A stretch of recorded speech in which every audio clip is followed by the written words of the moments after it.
breakfast.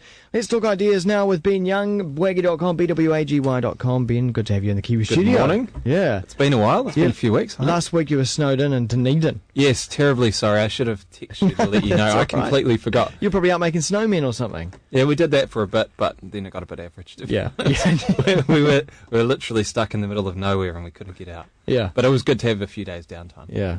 I want that to happen one day. One time in my life, I want to be snowed in somewhere. I grew up in the south. That happened a lot. Yeah. You get snow days.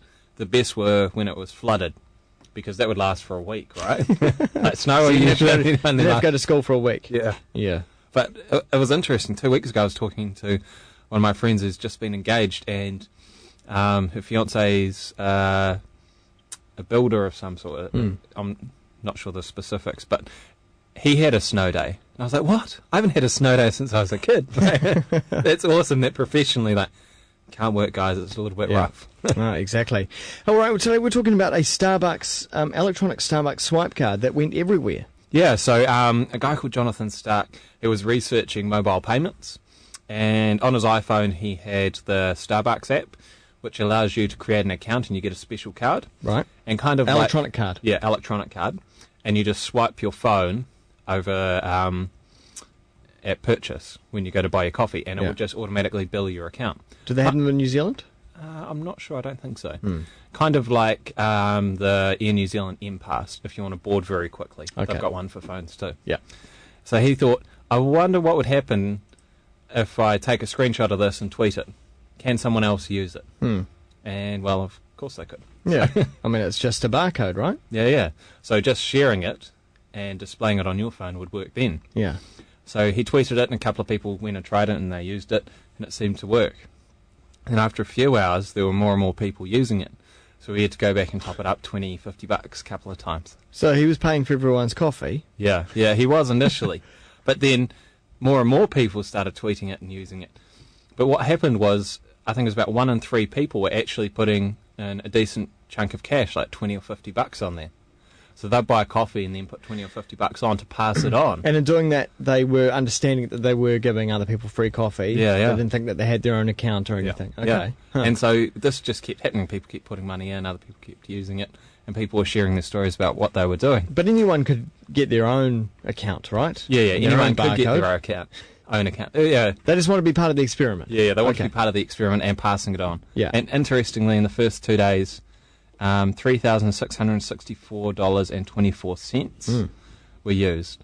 That's how much went through the card. So you think Starbucks be going, hang on, this guy's drinking a lot of coffee? Hey. Yeah, well, it might be a corporate card, right? But still, that's a lot of coffee. It is, yeah.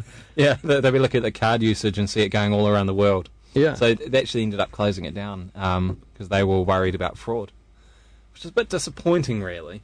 Well, because it was very well publicised. Surely they go, hey, this card's been used a lot. Oh, wow, he's doing some kind of social experiment. so what did he learn from the experiment? Just about kind of a bit of the reciprocity. He was quite surprised that on average 1 in 3 people would put more money on, which is quite interesting, really. Yeah. Like, if you put $50 on, right, you've bought one coffee, which in the US probably costs you $4 or $6. Yeah. You've actually given away quite a bit. So that's kind of nice. Yeah, I was quite suppose. intrigued by it. And again, I was quite surprised by the sharing ratio. I would have thought it would be much lower.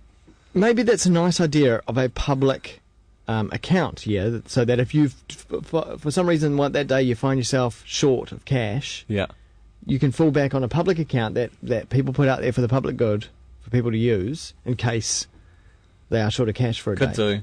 I don't think it would work too much. Everyone would be using it until it's zero, right? Well, it's more rational. It's more about dollars, whereas this is about I'm actually giving someone else something rather than giving them specific money. Interesting. Okay. Well, that follows on quite nicely to the next one, really, Yeah, doesn't it? so as I was reading about this, it reminded me of a story that happened a few years ago, and I think you actually interviewed Kyle. This guy called Kyle, I think Alexander. What he decided to do was trade a red paperclip all the way up to a house. Yeah. So over 13 trades, he managed to get from one red paperclip to owning a 2-story house in Canada, I think. Yeah. He went through some very small minor things. So he traded the paperclip for a fish pen. He traded the pen for a custom doorknob. and he traded that custom doorknob for a stove, which he then just like a small little camping stove, not a massive stove. Yeah. And he swapped that little stove for a generator. That's right. And what else? What's next? Such a good story. Yeah, I forget. But basically from there, he managed to get up to, I think he got an all-terrain vehicle. Yeah. No, a snowmobile rather. Yeah. He managed to swap that for a van. He managed to get a recording contract off someone. And then he swapped that for a year's rent and an afternoon with Alice Cooper. And then he swapped that for a Kiss Alice Cooper Globe. Yeah. Which I remember at the time everyone was a bit surprised. What are you doing swapping down? But he managed to swap that for a role in a movie. That's right. And then the role in the movie, a mayor of a small town offered him a place there. Yeah, because throughout, of course, later on, as he was swapping these bigger and bigger things, he was getting all the publicity. Yeah. And then eventually that mayor of that small town thought it would be good for the small town to have the publicity of him swapping for a house. Yeah. But Kipling. It was, Kipling, Yeah. in the middle of nowhere. And we Yeah. spoke to him from that house. Yeah. And at one point, listeners, long-time listeners of the show might remember Kirsty, who used to read the news here on the show and produce the show. We had him on air, and at this stage, Kirsty was, she's now in Europe, but she was thinking about going somewhere in the world, and the idea was perhaps that she could go live in the house and he'd come here and read the news. Yeah. and actually, behind the scenes, it was given some consideration. It was going to happen. But Kirsty decided, no, she wanted to go to Europe. So That's hilarious. But I just thought it's very interesting around reciprocity, trading, exchange, and how these things perpetuate themselves online. Like the Starbucks card that was spread all through tweeting. The one Red Paperclip, he set up a blog about it.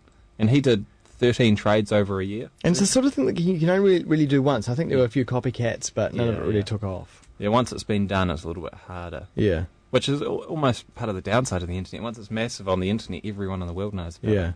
It's like the whole Twitch hiker, where he travelled the world through Twitter asking people where he should go next. Yeah. And you can only do that once. Yeah. As well. Yeah. Or you got to wait 5 years till people have forgotten about it. Yeah. Sweet. That's really interesting. Bwaggy.com, BWAGY.com, also on Twitter as well. Thanks very much.